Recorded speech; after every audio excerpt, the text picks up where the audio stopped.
Hello friends, इसमें हम देखेंगे division of integers. Okay, so division of integers यानी कोई भी इंटीजर्स को कैसे डिवाइड किया जाए। तो इसमें भी दो रूल्स होते हैं। Rule number 1 is division of two different signs integer is their value with a minus sign to the value. That means अगर कोई भी दो डिफरेंट साइन के इंटीजर्स है, यानी कि एक का साइन प्लस और एक का साइन माइनस, उसका डिवीजन अगर हम कर रहे हैं तो आंसर हमेशा माइनस आएगा। ओके, जैसे यहाँ पे हम देखिए 4 डिवाइड बाय -2, तो इसका आंसर आएगा -2। -6 डिवाइड बाय 3, इसमें भी 6 नेगेटिव है 3 पॉजिटिव है, लेकिन आंसर आएगा -2। तो हमने देखे ये दो एग्जांपल्स एंड दिस रूल हमने समझ लिया कि कोई भी दो डिफरेंट साइड्स के अगर इंटीजर्स को हम डिवाइड कर रहे हैं तो हमारा आंसर हमेशा नेगेटिव आएगा। सेकेंड रूल है division of two same sign integers is their value with a plus sign to the value. अब यहाँ पे भी हम एग्जांपल्स के थ्रू समझेंगे। यहाँ पे यही लिखा हुआ है कि अगर दो सेम साइन इंटीजर्स, यानी अगर इंटीजर्स का डिवीजन है टू सेम साइन इंटीजर्स का, जैसे देखिए यहाँ पे 8 डिवाइड बाय 2 है, दोनों ही पॉजिटिव इंटीजर्स है, आंसर आया 4, 4 भी पॉजिटिव है। ओके, तो प्लस साइन ही आएगा हमेशा, भले ही नेगेटिव भी हो। यहाँ पे देखिए -4 डिवाइड बाय -2, इसका आंसर भी 2 आएगा। This minus minus division cancel हो जाएगा। इसी को हम ऐसा भी लिख सकते हैं -4 डिवाइड बाय -2, तो 2 2 ज़ा 4, तो answer is 2, but this minus sign will cancel, क्योंकि ऊपर भी माइनस है नीचे भी माइनस है, तो आंसर पॉजिटिव ही आ रहा है। तो ये रूल हमारा यहाँ पे प्रूव हो गया कि दो सेम साइन इंटीजर्स का अगर डिवीजन हो रहा है तो आंसर हमेशा पॉजिटिव आएगा। सो ये हमने देखे डिवीजन ऑफ इंटीजर्स के दो रूल्स। डिफरेंट साइन इंटीजर्स का डिवीजन हो रहा है तो आंसर हमेशा negative, and two same sign integers का डिवीजन हो रहा है तो आंसर हमेशा पॉजिटिव। तो ये बात हमें ध्यान रखनी है while solving division of integers. Okay, so next is properties of division of integers. First property is division of integers is not necessarily an integers. तो जरूरी नहीं है कि कोई भी दो इंटीजर्स का डिवीजन का आंसर हमेशा इंटीजर ही होगा। अब यहाँ पे जैसे 5 डिवाइड बाय 2 है, सो इसका जो आंसर आता है 2.5 में आता है, पॉइंट में आता है, सो ये इंटीजर नहीं है, ये तो डेसिमल नंबर आ गया। सो हमारा ये प्रूव हो गया कि डिवीजन ऑफ इंटीजर हमेशा इंटीजर नहीं आएगा। लेकिन 10 डिवाइड बाय 5 हम कर रहे हैं तो आंसर 2 आ रहा है, क्योंकि 5 2 ज़ा 10, आंसर इज 2। यहाँ पे 2 इज एन इंटीजर। ओके, तो यहाँ पे प्रॉपर्टी प्रूव हो रही है, लेकिन डिफरेंट है। मतलब इसीलिए हमारी प्रॉपर्टी में लिखा है कि division of integer is not necessary integer, यानी हमेशा इंटीजर नहीं हो सकता, कभी इंटीजर हो सकता है। अब यहाँ पे इंटीजर हो रहा है, यहाँ पे इंटीजर नहीं हो रहा है। सो ये इसकी एक प्रॉपर्टी है कि डिवीजन हमेशा इंटीजर नहीं हो सकता है, कभी हो सकता है कभी नहीं हो सकता है। Second is division of same integers will come to 1 like a divide by a equal to 1। जैसे कि सेम इंटीजर्स को डिवाइड करेंगे तो हमेशा आंसर 1 आएगा। ये प्रॉपर्टी का मतलब ये है। यहाँ पे देखिए 2 डिवाइड बाय 2 हमेशा 1 आएगा, -3 बाय -3 1, 4 बाय 4। डिवाइड को हम दो तरीके से लिखते हैं। एक, या तो आप ऐसे डैश करके नीचे लिखिए, एक ये सिंबल होता है, ये साइन होता है डिवीजन का। 4 divide by 4 equal to 1, -6 divide by -6 will be 1। So ये प्रॉपर्टी है कि दो सेम इंटीजर्स अगर डिवाइड हो रहे हैं तो आंसर 1 आएगा। Third property, any integer divide bye 1 is same integer. कोई भी इंटीजर को 1 से अगर डिवाइड कर रहे हैं तो आंसर सेम इंटीजर आएगा। जैसे देखिए 7 divide by 1 answer will B 7, -3 divide by 1 answer will B -3, 4 divide bye 1 answer will B 4, -9 divide by 1 answer will B -9। This is property. ये प्रॉपर्टी है कि कोई भी इंटीजर को हम 1 से डिवाइड करेंगे तो answer will B same integer. Okay, भले ही वो इंटीजर में नेगेटिव हो या पॉजिटिव हो, it doesn't matter. See, fourth property is any integer divide by 0 is meaningless. मतलब जैसे कि a हमारे पास कोई इंटीजर है, उसे हम 0 से डिवाइड करेंगे तो जो वैल्यू आएगी दैट इज मीनिंगलेस, मतलब कोई मीनिंग नहीं है उस वैल्यू का। बट अगर हम 0 से उस इंटीजर को डिवाइड करेंगे तो आंसर आएगा 0। ओके, जैसे देखिए 0 divide by 5 0, 0 divide by -3 0, 0 divide by a 0। मतलब एनीथिंग जिसको 0 से डिवाइड करेंगे आंसर विल बी 0। बट अगर integer divide by 0 answer will be meaningless, उसका कोई मीनिंग नहीं है। Okay, -5 divide by 0 answer will be meaningless. So ये बात आपको ध्यान में रखना है कि 0 से कुछ भी डिवाइड करते हैं आंसर आएगा 0 and any integer divide by 0 is meaningless. Okay, so fifth property is division of integers is not associative unless c equal to 1. Okay, so इसी टर्म्स में जैसे c की वैल्यू अगर 1 ना हो तो a divide by b divide by c will not be equal to a divide by b divide by c. So we will try to prove this. 8 divide by 4 divide by 2 is equal to 8 divide by 4 divide by 2. तो हमेशा पहले bracket open करना है. So 8 divide by 4 is 2 divide by 2 as it is. यहाँ पे भी पहले ये ब्रैकेट हम ओपन करेंगे. So 4 divide by 2 is 2, 8 divide by as it is. So 2 divide by 2 1 होता है, 8 डिवाइड बाय 2 4 होता है. सो 1 इज नॉट इक्वल टू 4. तो हमारी ये प्रॉपर्टी प्रूव हो गई that a divide by 4 divide by 2 is not equal to a divided by 4 divided by 2. Again we will see one more example. यहाँ पे -8 divided by -4 divided by -2 है equal to -8 divided by -4 divided by -2.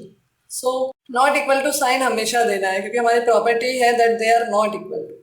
So first we will open this bracket. So -8 divided by -4 in positive 2 क्योंकि minus divide by minus cancel हो जाता है. So divide by -2 as it is equal to, पहले ये bracket खोलेंगे, -4 divide by -2 is 2. Minus sign divide by minus sign cut हो जाता है. सो आंसर हमेशा पॉजिटिव होता है and -8 as it is. Okay, अब यहाँ पे देखिए 2 डिवाइड बाय -2 हो रहा है. सो इट विल बी 1 और साइन अगर एक में भी ऊपर या नीचे माइनस साइन है तो साइन माइनस कैरी होगा. यहाँ पे -8 divide by 2 is 4, minus sign है तो माइनस कैरी होगा. So -1 is not equal to -4. तो हमारी प्रॉपर्टी प्रूव हो गई that -8 divide by -4 divide by -2 is not equal to -8 divide by -4 divide by -2. So हमारी प्रॉपर्टी प्रूव हो गई. The division of integers is not associative.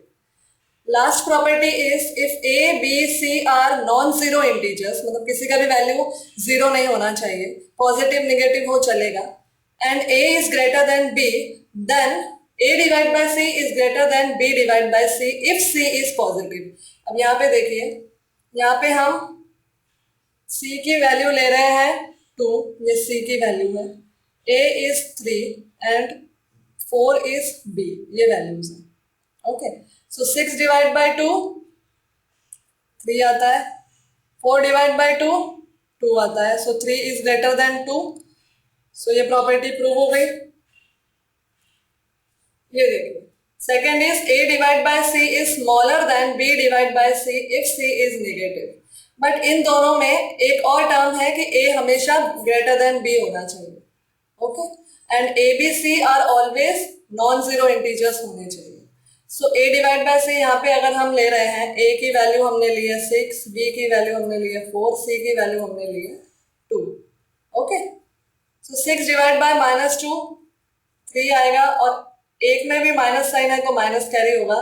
4 divide by -2 2, इसमें एक में -2 है तो 2. सो -3 इज स्मॉलर देन -2.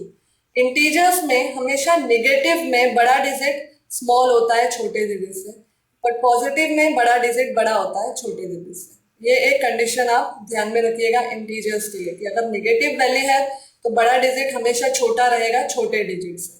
ओके, सो ये लास्ट प्रॉपर्टी भी हमने प्रूव कर दी. Thank you. इस वीडियो में हम कुछ वर्ड प्रॉब्लम्स देखेंगे इंटीजर्स के. तो कुछ एग्जाम्पल्स के जरिए हम ये वर्ड प्रॉब्लम्स सॉल्व करेंगे. So first we will take question 1. In a maths test containing 10 questions, 2 marks are given for every correct answer and -1, that is -1 marks are given for every incorrect answer. Rohit attempts all questions and 8 questions answers are correct. What is Rohit's total score? So इस question में एक maths test हुई है जिसमें 10 questions थे. 2 marks every right question पे दिए गए and -1 for every wrong question. Rohit नाम के एक लड़के ने सारे क्वेश्चंस अटेम्प्ट किए बट उसमें से ओनली 8 क्वेश्चंस राइट थे. तो हमें उससे टोटल स्कोर हमें कैलकुलेट करना है. तो हम कैसे कैलकुलेट करेंगे? First we will write down marks given for 1 correct answer. तो जैसा कि हमने यहाँ पढ़ा कि 2 marks are given for every correct answer, so this is 2 marks. Okay, marks given for 8 correct answer कितना होगा? 2 multiply by 8 equal to 16 marks. तो रोहित ने जो 8 करेक्ट आंसर सॉल्व किया उसका रोहित को मिला है 16 marks. Then marks given for 1 incorrect answer, जैसा कि हमने यहाँ देखा -1 मार्क्स काटे गए इनकरेक्ट आंसर के लिए। तो रोहित ने अगर 8 राइट क्वेश्चन सॉल्व किए हैं तो ऑब्वियस है 10 क्वेश्चन का टेस्ट था तो 2 इनकरेक्ट हो गए। So marks given for 2 incorrect answer will be 2 into -1, so answer will be -2। -2 marks Rohit का डिडक्ट होगा। सो टोटल हम रोहित का स्कोर कैसे कैलकुलेट करेंगे? जो करेक्ट आंसर के लिए मार्क्स मिले थे 16, उसमें से हम नेगेटिव मार्क जो -2 कटे हैं उसका एडिशन करेंगे। So 16 - 2, okay, that is 14। So Rohit का टोटल स्कोर आया है 14 marks. Okay, this we can also write as 16 + -2, तो it will again become 16 - 2, that is 14। तो रोहित का टोटल स्कोर आया है 14 marks. Okay, so this word problem we have solved here. So next example is question 2. Priya sells 20 pens and some pencils, losing 2 rupees in all. If Priya gains 2 rupees on each pen and loses 1 rupees on each pencil, how many pencils does Priya sell? तो प्रिया नाम की एक लड़की ने 20 pen cell किए और कुछ pencil cell की, और हर सेल पे उसे 2 रुपए का प्रॉफिट, 2 रुपए का लॉस हुआ है सब सेल करने के बाद। सो इफ प्रिया को 2 रुपए मिलते हैं इच पेन के सेल करने पे and she loses 1 rupees on selling each pencil, कितने पेंसिल्स प्रिया ने सेल किए? तो ये वर्ड प्रॉब्लम है। So we will suppose Priya sells x pencils. So total gain on pens Priya को कितना हुआ? क्योंकि उसने 20 पेन सेल किए थे और एक पेन पे उसे 2 रुपीज का गेन हो रहा था, तो 20/2 40 रुपीज का गेन हुआ पेन्स पे। टोटल लॉस ऑन पेंसिल्स हम कंसिडर करते हैं कि उसे 1x का टोटल लॉस हुआ, क्योंकि हमने यहाँ देखा 1 रुपीज का उसे लॉस हो रहा था ऑन इच पेंसिल सेलिंग पे। So we will write it as 1x। तो 1 अगर नहीं भी लिखा दैट बिकम्स ऑलवेज x, 1 कभी लिखा नहीं जाता है, अगर x लिखा है that means it is 1x। So total loss on selling pens and pencil कितना हो रहा है? -2, जैसे कि हमने फर्स्ट लाइन में ही देखा है कि she sells 20 pens and some pencils losing 2 rupees in all. So हमारा इक्वेशन यहाँ पे बन गया total gain 40 minus total loss जो हम कर रहे हैं x इक्वल टू -2। सो यहाँ पे हमारा इक्वेशन सॉल्व होगा, ये -2 इधर शिफ्ट होगा, 40 + 2 इक्वल टू x। x इधर शिफ्ट हुआ तो x पॉजिटिव हो गया एंड -2 इधर शिफ्ट हुआ तो ये प्लस हो गया। सो 40 + 2 दैट इज 42, x का वैल्यू आया 42। सो प्रिया सेल्स 42 पेंसिल्स। सो यहाँ पे हमने ये वर्ड प्रॉब्लम सॉल्व कर लिया। Okay, see next word problem is question 3. To make an ice cream, room temperature should be decreased from 45 degrees centigrade at the rate of 5 degrees centigrade per hour. What will be the room temperature 12 hours after the freezing process of ice cream? तो यहाँ पे question में दिया है कि ice cream बनाने के लिए जो हमारा नॉर्मल रूम टेम्परेचर है वो 45 डिग्री होता है, तो उससे हमें उसे डिक्रीज करना है और डिक्रीज करके लाना है। तो डिक्रीजिंग यहाँ पे रेट दिया हुआ है, उसने ये नहीं दिया कि डिक्रीज करके कितना टेम्परेचर लाना है, उसने हमें बताया है कि रेट है 5 डिग्री सेंटीग्रेड पर आवर और पूछा है कि 12 घंटे के बाद कितना टेम्परेचर डिक्रीज हो जाएगा। सो temperature after 12 hours will B, हम उसके रेट से मल्टीप्लाई कर देंगे 12 × 5 60 डिग्री सेंटीग्रेड।